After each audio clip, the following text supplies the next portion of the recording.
नमस्कार दोस्तों, आपका स्वागत है मेरी एक और नई वीडियो में।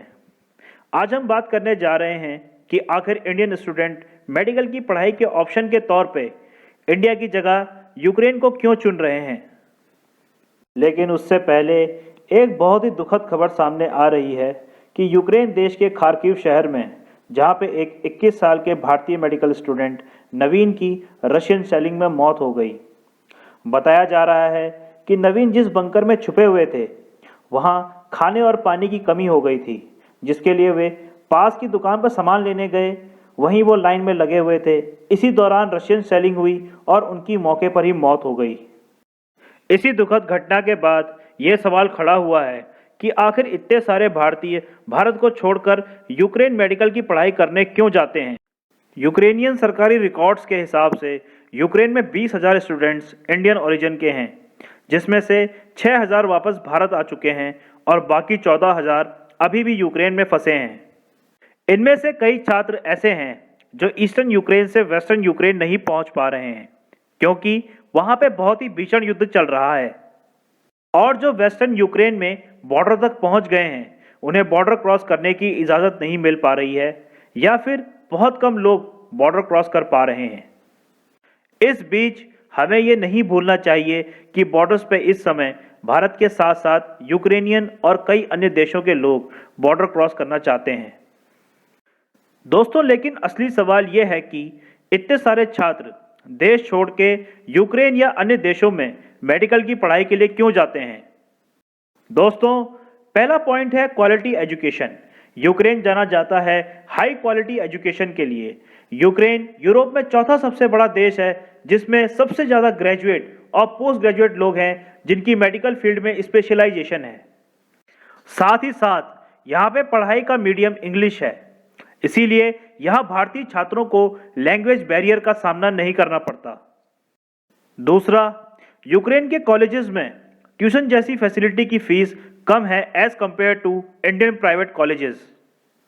तीसरा, लगभग सभी यूक्रेनियन कॉलेजेस की डिग्री मान्यता प्राप्त है world health council, Indian medical council, European medical association, उसके अलावा general medical council of United kingdom से। चौथा, यहाँ छात्रों को कोई एंट्रेंस एग्जाम नहीं देना होता। यहाँ पे छात्रों को बिना एंट्रेंस एग्जाम दिए ही अच्छे कॉलेजेस में एडमिशन मिल जाता है। अब बात करते हैं जमीनी हकीकत के बारे में। अभी रिसेंटली संसदीय कार्य मंत्री यानी minister of parliamentary affairs Shri Prahlad Joshi ने बताया कि विदेश में मेडिकल की पढ़ाई करने वाले 90% छात्र NEET national eligibility cum entrance test, जो मेडिकल कॉलेज में दाखिले के लिए एंट्रेंस एग्जाम आयोजित किया जाता है, उसे क्वालिफाई नहीं कर पाए। भारत में अभी ये स्थिति है कि मैनेजमेंट कोटा की सिर्फ 20,000 सीटें हैं और इन प्राइवेट संस्थानों में फीस लगभग 75 लाख से 1 करोड़ है। वहीं पे यूक्रेन में अच्छे कॉलेज में एक सीट 35 से 40 लाख में मिल जाती है। इसीलिए छात्र चाइना और यूक्रेन जैसे देशों का रुख करते हैं। दिक्कतें यही खत्म नहीं होती। भारत लौटने पे इन सभी छात्रों को FMGE foreign medical graduate exam पास करना होता है, ताकि उन्हें मेडिसिन प्रैक्टिस करने के लिए लाइसेंस प्राप्त हो सके। और यहाँ भी कंपटीशन बहुत ज़्यादा टफ होता है। भारत में MBBS किया हुआ छात्र जिसने MBBS का फाइनल ईयर का एग्जाम पास किया हो और 1 साल का इंटर्नशिप एक ऐसे हॉस्पिटल में की हो जिसे नेशनल मेडिकल कमीशन से मान्यता प्राप्त हो, वो छात्र लाइसेंस के लिए पूरी तरह से एलिजिबल होता है। नेशनल मेडिकल कमीशन को ही 25 सितंबर 2020 से पहले मेडिकल काउंसिल ऑफ इंडिया बोला जाता था। तो सरकार इस मामले में क्या कर रही है? अभी तक सरकार का इस मामले में सुस्त रवैया रहा है, लेकिन भारत सरकार और नेशनल मेडिकल काउंसिल मिलके UG और PG कोर्सेज में सीट्स को बढ़ाने की कोशिश कर रही है। लेकिन यह काम इतना आसान नहीं होगा, क्योंकि हर मेडिकल कॉलेज को एक हॉस्पिटल के साथ लिंक करना होता है और अपनी फंक्शनिंग को सुचारू रखने के लिए हॉस्पिटल्स को अपने इंफ्रास्ट्रक्चर को अत्यधिक अपग्रेड करना होगा।